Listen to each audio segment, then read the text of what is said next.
Hey, how you doing today? I am Taquila Coleman. In today's video, we're going to talk about don't put your life on hold waiting on a prodigal. Okay, I need you to move forward.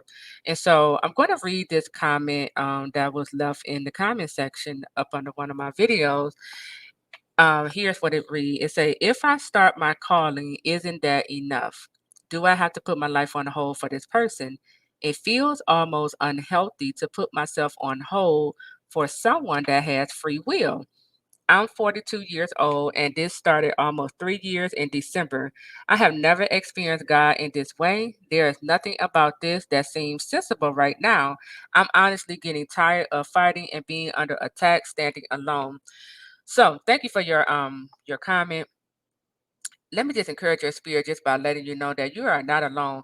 You may not, have people, you might not be surrounded by people, but God, his words say, never will I leave you, never will I forsake you. I always stay by your side. So God is with you. Okay. I'm with you. I show up every day, with these videos encouraging your spirit. So you have to help yourself to see where is my support coming from and to help yourself understand you're not alone in this process. Now, to answer your question, you said, if I start my calling, isn't that enough? Do I have to put my life on hold for this person? You don't have to put your life on hold for this person. I have always encouraged you all to not put your life on hold waiting on a prodigal. Because when you really understand prodigal, what it means to be a prodigal, that means you're dealing with an individual who is up under a reprobate mind. This individual can't tell they left from right. Okay. This is how bad this condition is, right? You're, when you're dealing with a prodigal, this prodigal has no conviction. Their senses has left them. Okay. They're very prideful. Okay. Et cetera, et cetera. Right. So we don't put our lives on hold for no prodigal. You continue to move forward. You can pray for your prodigal every day and still move forward. Prayer doesn't mean put your life on hold. Uh-uh. You just simply pray for them and then because you covering them in prayer because the enemy, is attacking them and you, but you just covering them in prayer while you move forward. And so another thing you said, if I start my calling, isn't that enough? That's not enough. I tell you all this all the time. God has a requirement for his God ordained marriage, right? Yes, he wants you to start your calling, but when you start your calling, you got to build it out. You got to lay down that foundation. Whatever God tells you to birth, from this calling, birth it. Okay. Whatever instruction he gives you regarding the calling, go ahead and do it. But it's not enough. Okay. God also requires for us to grow in identity. He requires for us to grow in greater character. He requires for us to move into a level of healing. He wants you to forgive the past, forgive your spouse. He also requires for us to move. He also requires for us to grow in prayer and fasting. He wants us to understand the power of prayer. He also wants you to understand his process, this God ordained marriage process, because when we lack an understanding concerning the ways of God, when we don't understand why is God instructing me this way? Why isn't when I look at these group of people, they getting married with no problem, but God got me over here standing, praying, for this prodigal? You have to help yourself to get understanding. You have to help yourself to understand why is the enemy coming for my marriage? Why am I coming up under all of this spiritual warfare? Yes, it could be because of your prodigal, but it's other reasons as well. Why is the enemy attempting to steal my destiny? You got to begin to ask yourself why? Okay? Because if you don't have understanding concerning prodigal, the spiritual warfare, God ordained marriage stand, these are open doors to the enemy. Now the enemy gets to come in and play mind games with you. Now the enemy gets to come in and tell you, it don't take all of that.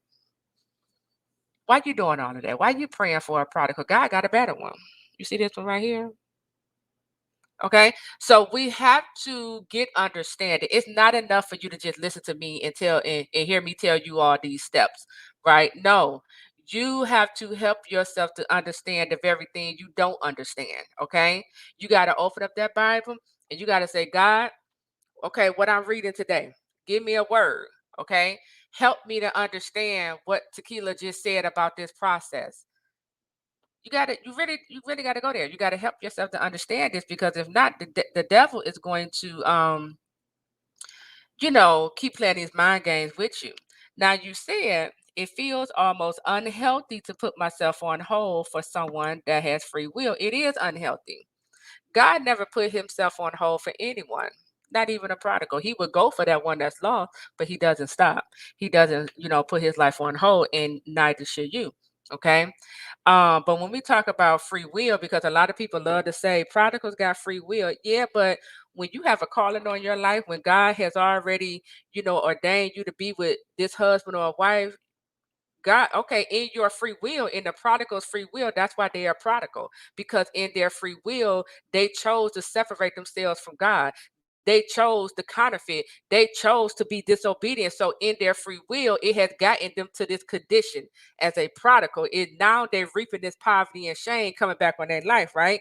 Now, their free will has gotten them a reprobate mind. They lost all of their senses. They are now being given over to shameful lust because of their free will. So understand, God's wrath and God's judgment will humble Leviathan. Okay. God's wrath and his judgment will cause this prodigal, who is very prideful, to bow at the name of Jesus Christ and tell God, I want your will. I don't want my will anymore. I want your will, God. Okay. Nothing is impossible with God. So understand, we don't put our life on hold for no prodigal. I tell you all the time, move forward. You don't put your life on hold for no prodigal. That prodigal want to sit up there and wallow around in sin in that mess. Let them. If they want to keep on choosing these counterfeits, let them have these counterfeits. Okay, but you continue to move forward. You don't put your life on hold for no for no prodigal. This was my request to the Lord. I said, God, when he threw me in this stand, I said, okay, I understand you want me to pray. I said, but I don't want my life to be affected by this. I don't want my life, I don't want the fact that he's a prodigal for that to put any delay on my blessings. And God was like, okay, it don't have to, as long as you stay obedient with me, Taquila. And that's all you have to do. Just stay obedient to what God is telling you to do. However way God is instructing you, that's what you do. You don't wait on no prodigal. Prodigal will catch up while you moving forward. Okay, move forward into that promised land. Move forward into your calling. Okay, don't wait on no prodigal. All right, focus forward. That's where you're going. That's where God is leading you. Okay, but in all thy getting, get understanding. I need you to understand what it means to be dealing with a prodigal. I need you to understand this God ordained stance. I need you to understand why. Why, God? Why you choose me? Why? Why is the devil attacking me? Why? I need you to go there with God so that he can give you understanding, and we can begin to close this door to the enemy that's attacking your mind. Okay? So continue to move forward by faith. I am Taquila Coleman. I'll talk to you real soon. Take care.